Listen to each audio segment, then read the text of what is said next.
아침을 여는 큐티, 오늘 큐티 말씀은 신명기 28장 1절부터 14절까지입니다. 예수님은 베드로에게 말씀하셨습니다. 깊은 데로 가서 그물을 내리라. 베드로는 밤새 피곤했고 물때가 지났음을 알고도, 경험상 그곳에는 물고기가 없다는 것을 알고도 베드로는 순종하여 그물을 내립니다. 선생님, 우리들이 밤이 새도록 수고하였으되 잡은 것이 없지만은 말씀에 의지하여 내가 그물을 내리리이다. 베드로는 말씀에 의지하여 그물을 내리는 순종으로 놀라운 기적을 체험합니다. 이로써 예수를 믿고 예수님의 제자가 되는 엄청난 복을 얻게 되죠. 신앙생활에는 체험이 참으로 중요합니다. 그런데 환상과 신비한 체험이 아니라 순종의 체험이죠. 순종을 통해 놀라운 은혜와 기적을 체험한 자들은요, 더욱더 더 주님을 사랑하게 될 줄 믿습니다. 은혜와 자비가 많으신 하나님, 하루의 첫 시간을 주님 앞에 드립니다. 온전한 순종의 삶을 드리도록 새로운 믿음과 은혜를 채워 주시옵소서. 드디어 오늘 신명기 28장 순종장입니다. 모세는 1절에서 순종만이 복받는 유일한 길이며 순종을 통해서 이스라엘을 모든 민족 위에 뛰어난 민족으로 세울 것이라고 선언합니다. 순종은 복받는 비결이며 순종은 형통의 비결이다. 성읍에서도 복을 받고 들에서도 복을 받을 것이며 내 몸의 자녀와 내 토지의 소산과 내 짐승의 새끼와 소와 양의 새끼가 복을 받을 것이며, 할렐루야. 듣기만 해도 얼마나 좋습니까?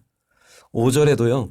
내 광주리와 떡반죽 그릇이 복을 받을 것이며 네가 들어와도 복을 받고 나가도 복을 받을 것이니라. 할렐루야. 어디서나 그 형통한 하나님의 복이 나의 인생을 떠나지 않기를 소망합니다. 하나님은 어떤 분이신가? 복 주시는 분, 축복의 하나님, 하늘의 복, 이 땅 위의 복, 모든 복을 쌓아두시고 그 복을 주시기를 기뻐하시는 분, 그분이 바로 우리 하나님 아버지이시라는 거죠. 악한 자라도 자기 자식에게는 좋은 것 주고 싶은 것이 부모 마음일진데, 하물며 하늘에 계신 너희 아버지께서 그 자녀들에게 얼마나 좋은 것 주고 싶어 하시겠느냐. 그것이 하나님의 마음이라는 것입니다. 적용 질문 드리겠습니다. 내가 하나님으로부터 받은 가장 큰 복은 무엇입니까? 나는 하나님의 복을 기대하고 사모하는 마음이 있습니까? 야곱이 하나님의 사랑을 받은 이유가 뭘까, 그런 생각을 해본 적이 있는데요. 인간적으로 보면 사기꾼 같은 모습이 있잖아요. 욕심이 많은 인간의 모습이 야곱에게 보이잖아요. 그런데도 왜 하나님은 에서는 미워하시고 야곱은 사랑하셨을까? 야곱이 하나님께 잘 보인 게 뭐가 있나?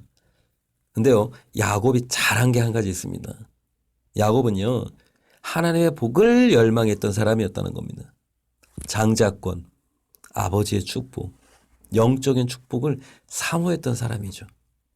물론 거짓말하는 방법은요, 잘못되었어요. 그러나 하나님의 복을 열망한 자였기 때문에 세상의 복이 아닌 하나님의 그에게 큰 은혜와 자비를 베푼 것이 아닐까, 그런 생각을 해봅니다.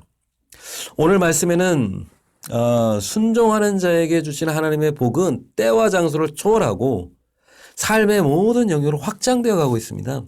전쟁에서 승리하고 수학의 기쁨, 많은 민족에 꾸어줄지언정 꾸러 다니지 않을 것이다. 머리가 되고 꼬리가 되지 않을 것이다.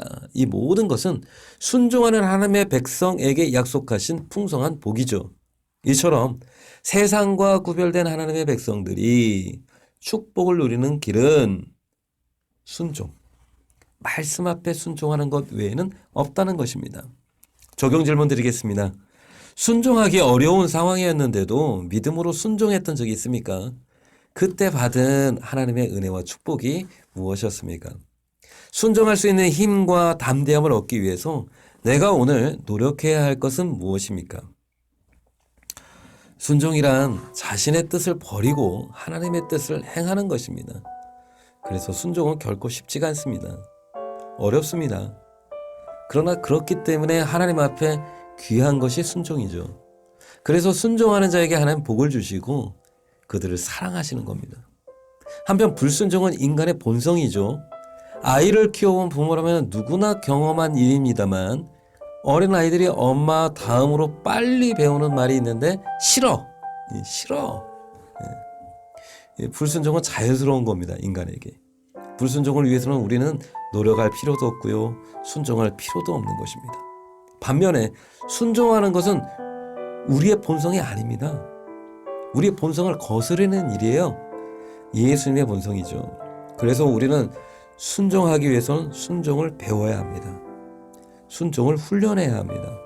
순종하기 위해서 기도해야 합니다. 오늘 하루 하나님의 백성답게 순종을 통해 하나님의 축복을 누리는 그런 복된 날 되시길 바랍니다. 사랑의 주님, 주님을 더욱 사랑하길 원합니다. 순종의 삶을 살기를 원합니다. 주님의 말씀과 주님의 영의 인도함을 받는 그런 하루가 되게 하여 주시옵소서. 예수님의 이름으로 기도드립니다. 아멘.